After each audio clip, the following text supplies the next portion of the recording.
Akkam jirtan dhaggeeffattootaa fi hordoftoota keenya kanneen guutuu addunyaa irratti argamtan nageenyi keenya kan jaalalaa fi kabajaa gaaraaf laggeen qaxxaamuree isin haa qaqqabu hojjeen irraa oduu guyyaa irraaf jenne isinitti himna oduu keenya irraa waliin aan Imaamuddin Ibraahimii haga xumura sagantaa keenyaatti nurraan fagaatinaan afeerraa keenyam.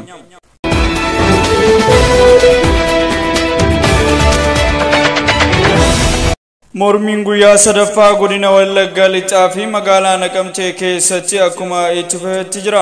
Lagannaa gabaa gaggeeffamaa jiru kanaan wal qabatee humnootni mootummaa magaalaa Naqamteetti argaman uummata irratti reebicha geessisuudhaan manneen daldalaa bansiisuuf uummata dirqisiisaa jiraachuun beekameeti jira.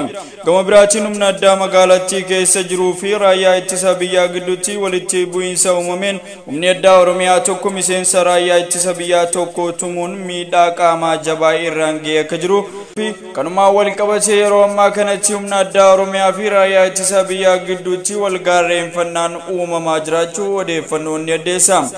Gama biraatiin guyyaa irraa waxabajjii 10 godinaalee Wallagga lixaa iddoo garagaraatti hiriirii mormii namoota kumaatamaan lakkaawwan hirmaachisee uummataa fi qeerroo naannichaatiin gaggeeffamaa ooleeti jira. Hiriirtichaa irrattis dhaadannooleen garagaraa hirmaattota hiriirtichaatiin dhageessifamaa ooleeti jira. Oduma wal qabateen godina Shawaa Ba'aanaa Dagamitti reebicha hamaa humni addaa Oromiyaa qeerroo tokko irratti raawwateen lubbuun qeerroo kanaa darbuun dhagahame.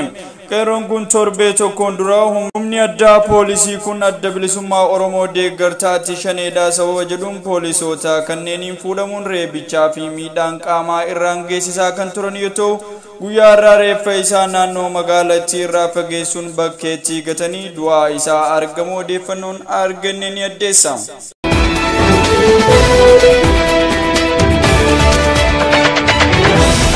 Manni marii federeeshinii yaada murtoo hiikaa heeraa irratti dhiyaatee raggaasise. Manni marii federeeshinii walga'ii guyyaa irraa gaggeesseen yaada murtoo hiikaa heeraa irratti dhiyaatee raggaasise.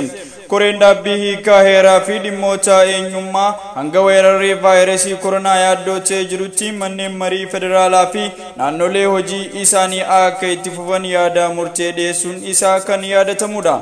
Haga weerarri vaayirasii koronaa yaaddotee jirutti manneen marii federaalaa fi naannolee hojii isaanii akka itti fufan qaamni dhimmi ilaallatu miidhaa weerarichaa qaqqabsiisuu gamaggamuun hir'isuu yookaan immoo miidhaa qaqqabsiisuu dhabuu isaa erga mirkaneesse filannoo baatii 9 gara waggaa takkaatti gaggeeffamuu akka danda'u korichi yaada murtee dhiyeesseeti jira.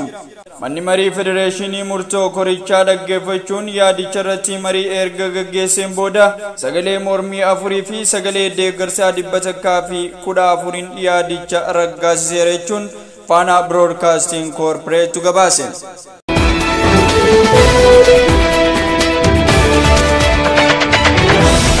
Itoophiyaatti dabalataan namoota 170 irratti vaayirasiin koronaa argame.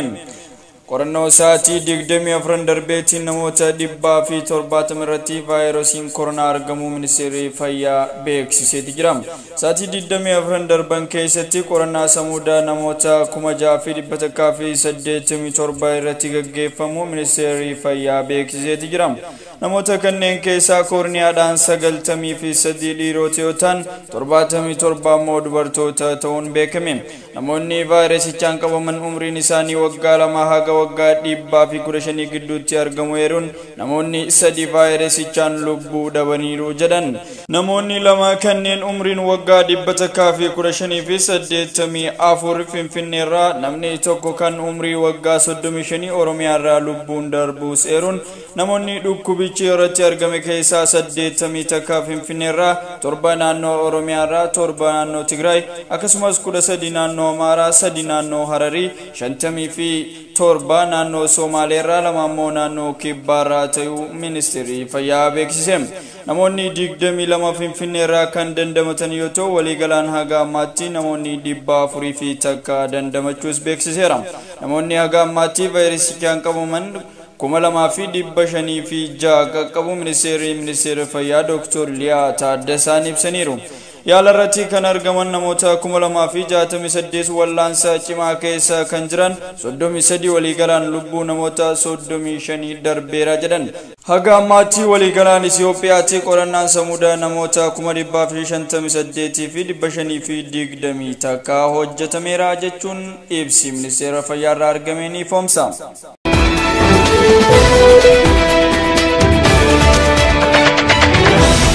Itoophiyaa, Suudaanii fi Masrii dhimma hidha laga Abbaa ilaalchisee marii kanaan dura addaan kutan jalqabuuf walii galuun beekame.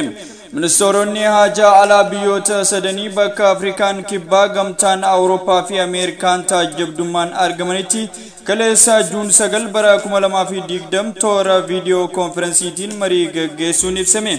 Biyyoonni sadanuu dhimmoota ijoo fi haala sirna marii irratti yaada isaanii akka dhiyeessanii fi haaluma fuulduraaf itti fufinsaan marii gaggeessuuf waliigaluu isaanii odeeffannoon ministeera bishaanii fi jallisii inerjii irraa argame ni mul'isa.